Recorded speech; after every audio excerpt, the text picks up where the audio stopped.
हे बघा किती मस्त झालाय। चटणी आणि डोसे खाण्यासाठी आता तयार आहेत। हे बघा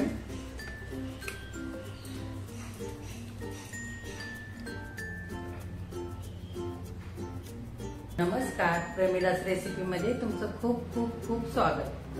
तर आज आपण करतोय ज्वारीच्या पिठाचे पौष्टिक असे कुरकुरीत डोसे। तर ज्वारी पचनासाठी हलकी असते, ती डाएट साठी चालते, आजारी माणसांसाठी सुद्धा चालते। तर मुलांच्या डब्यासाठी तुम्ही असे डोसे देऊ शकता, नाश्त्यासाठी सुद्धा असे डोसे तुम्ही करू शकता। तर आपण काय काय साहित्य डोसे करण्यासाठी घेतले ते बघूया। त्याच्यासाठी आपण आता किचन मध्ये जाऊया। आपण डोशाबरोबर खाण्यासाठी ओल्या खोबऱ्याची चटणी पण करणार आहोत। तर आता आपण बघूया साहित्य काय काय घेतलंय ते। हे बघा, हे मी खोबरं असं खरवडून घेतलंय आणि त्याच्यामध्ये टाकण्यासाठी 5-6 ह्या कमी तिखट मिरच्या घेतल्या। डोसे करण्यासाठी मी ही 1 वाटी भरून बिना चाळता हे ज्वारीचं पीठ घेतलंय। त्याच वाटीने अर्धी वाटी रवा घेतलाय। तुम्ही बारीक रवा घेतला तरी चालेल, जाड रवा घेतला तरी पण चालेल। चटणीसाठी आपण हे डाळवं घेतलंय अर्धी वाटी। इथे मी साखर घेतली 2 चमचे वाटून। हे अर्धा चमचा उडीद डाळ घेतले। हे 1 चमचा बेसन घेतले। हे दही घेतलंय मी 3 चमचे। इथे मी लिंबाचा रस घेतलाय। कांदा घेतलाय चिरून, हा मी 1 मोठा बारीक असा। इथे मी मिक्स हर्ब्स घेतलेत आणि इथे चिली फ्लेक्स घेतलेत, हे अर्धा चमचा आहे। इथे मोहरी घेतले, जिरे घेतलेत अर्धा चमचा। इथे धने पावडर घेतली अर्धा चमचा आणि ओवा घेतलाय पाव चमचा। इथे कढीपत्ता आणि बेडगी मिरची घेतली मी 1 तुकडे करून फोडणीसाठी। मिरची, लसूण आणि आलं याची मी पेस्ट घेतली 1 चमचा। कोथिंबीर घेतली चिरून थोडीशी। इथे गाजर घेतलंय मी बारीक खिसून आणि चवीनुसार मीठ घेतलंय। तर आता आधी आपण डोश्याचं पीठ भिजवूया। हे बघा, 1 वाटी ज्वारीचं पीठ आपण मिक्सरच्या भांड्यामध्ये घालूया।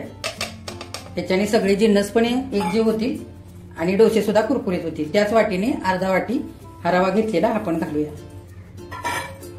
आणि हे 1 चमचा बेसन पीठ घातलेलं तेही घालूया। तांदळाचं पीठ नाही वापरायचं, मग डोसे खूप असे चिवट होतात, म्हणून आपण तांदळाचं पीठ नाही वापरलं। त्याच्यासाठी कुरकुरीत होण्यासाठी डोसे आपण हे असा बारीक रवा किंवा जाड रवा कोणताही चालेल। तर आपण रवा घेतलेला इकडे। हे बघा, रवा, ज्वारीचं पीठ आणि थोडंसं बेसन आपण असं सुकच मिक्सरला फिरवून घेतले। आता आपण हे पाणी घालून मिक्स करायचं। तर आता आपण हे एका मोठ्या वाटीमध्ये काढून घेऊया। बघा, आता आपण ह्या एका वाटीमध्ये सगळं पीठ काढून घेतलंय डोश्यासाठीचं। त्याच्यामध्ये आता आपण हे गाजर घालूया,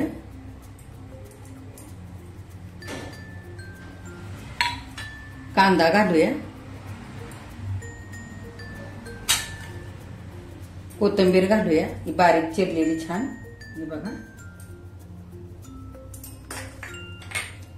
आणि हे लसूण, मिरची आणि आलं हे वाटलेलं वाटण हे पण घालूया। तुम्हाला किती तिखट हवंय तसं तुम्ही घ्यायचे। मिरची, हे चिली फ्लेक्स आणि हर्ब्स हे पण घालूया। हे होतं म्हणून माझ्याकडे मी हे घेतलेलं आहे दोन्ही साहित्य। त्याच्यामध्ये थोडेसे जिरे टाकूया, चिमटभर जिरे, आणि हा ओवा घेतलाय पाव चमचा आणि अर्धा चमचा धणे पावडर हे पण घालूया। आणि आता हे चांगलं मिक्स करून घेऊया। थोडंसं चवीनुसार मीठ घालूया आणि ज्या वाटीने मी पीठ घेतलं होतं ज्वारीचं तीच वाटी भरून मी पाणी घेतलेलं आहे। आणि खूप पातळ पीठ नाही करायचं आपल्याला, ताकासारखं करायचंय। आधी आपण 1 वाटी पूर्ण घालून घेतलेलं आहे पाणी। जसं लागेल तसं आपण आता ह्याच्यामध्ये पाणी घालून घेऊया आणि हे एकजीव चांगलं करून घेऊया। त्याच्यामध्ये हा लिंबाचा रस पण घालून घेऊया। हा 1 चमचा लिंबाचा रस आहे। छान असं फेटून घ्यायचंय, एकजीव करायचं हे पीठ। पाणी आता आपल्याला आणखी लागणार आहे। आता त्याच वाटीने मी दुसरी वाटी पण भरून घेतलेली आहे आणि आता आपण हळूहळू पाणी घालूया। आपल्याला ताक किती पातळ असतं त्या पद्धतीने पातळ करून घ्यायचे. खूप पण पातळ करायचं नाही, खूप पण जाड ठेवायचं नाही. चांगले एकजीव करूया. हे उरलेलं पाणी पण घालूया आणि चांगलं पुन्हा एकजीव करूया. चांगलं फेटून घ्यायचंय. आपल्याला लागलं तर आपण नंतर करताना पाणी घालणार आहे, कारण आता हे आपण अर्ध्या तासांसाठी असंच ठेवून देणार आहे. आणि छान रवा फुलल्यानंतर हे थोडंसं आणखी घट्ट होईल पीठ. तर तुम्ही ज्या वाटीने पीठ घ्याल ना त्याच वाटीने अर्धी वाटी रवा वापरायचा.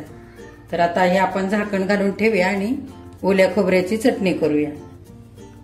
ओल्या खोबऱ्याची चटणी करण्यासाठी आता आपण हे ओलं खोबरं मिक्सरच्या भांड्यामध्ये घेऊया आणि ह्या 5-6 मिरच्या पण आपल्याला छोटे छोटे तुकडे करून टाकायचे, म्हणजे छान वाटले जातील ही मिरच्या सुद्धा. हे ओलं खोबरं घालून घेऊया. आता हे डाळवं घेतलंय ते पण घालूया. त्याच्यामध्येच हे सगळं दही घालूया. हे 3 चमचे दही घेतले.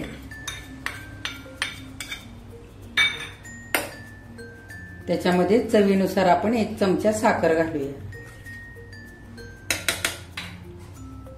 चवीनुसार मीठ घालूया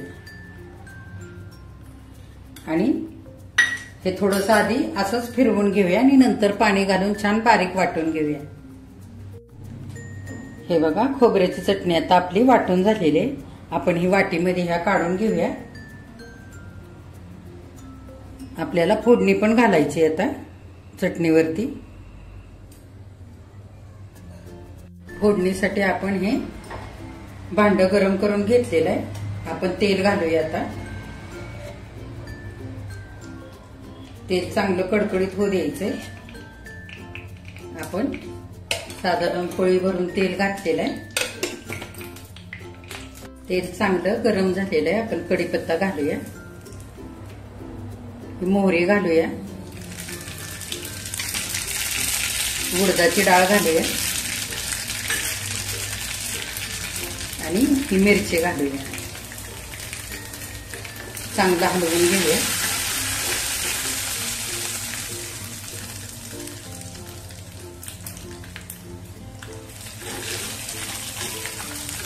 आता आपण फोडणी चटणीवरती घालून घेऊया.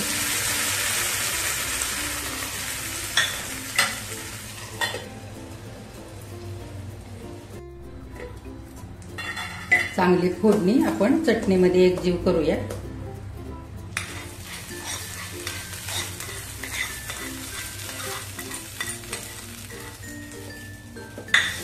या पिठामध्ये 1 चमचा ही वाटून घेतलेली साखर घालूया. ही डोसे करतानाच घालायची, आधी नाही घालायची. चांगला तवा कडकडीतच गरम करायचा. पहिल्यांदा थोडंसं जास्त तेल लावायचं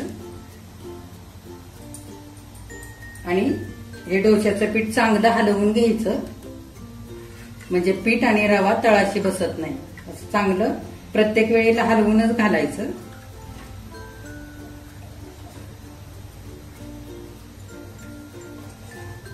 आपण असं कढईने घालून घेऊया आधी.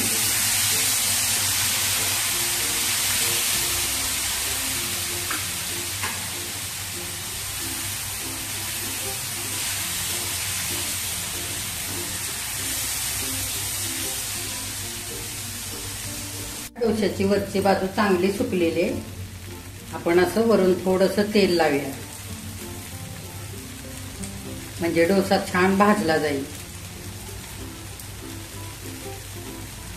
आणि तवा थोडासा मागे पुढे असा करायचा डोसा भाजताना, म्हणजे एकसारखा डोसा भाजतो. चांगला भाजून घेऊया आपण.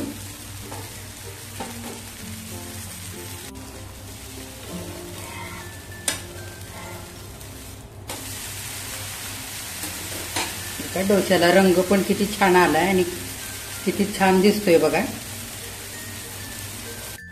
आपण डोसा उलटवून घेऊया. हे बघा, हे बघा, दुसऱ्या साईडनी पण मस्त भाजलेला आहे बघा. असेच डोसे आता आपण सगळे करून घेऊया। हे बघा अशी घडी करून घेतले।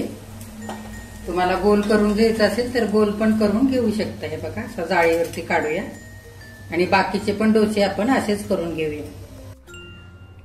बघा आता आपले ज्वारीच्या पिठाचे सगळे डोसे करून तयार झालेले। मी तुम्हाला दाखवते किती छान झालेत। बघा हे बघा किती कडक झाले बघा। हे बघा किती मस्त झालाय। चटणी आणि डोसे खाण्यासाठी आता तयार आहेत। हे बघा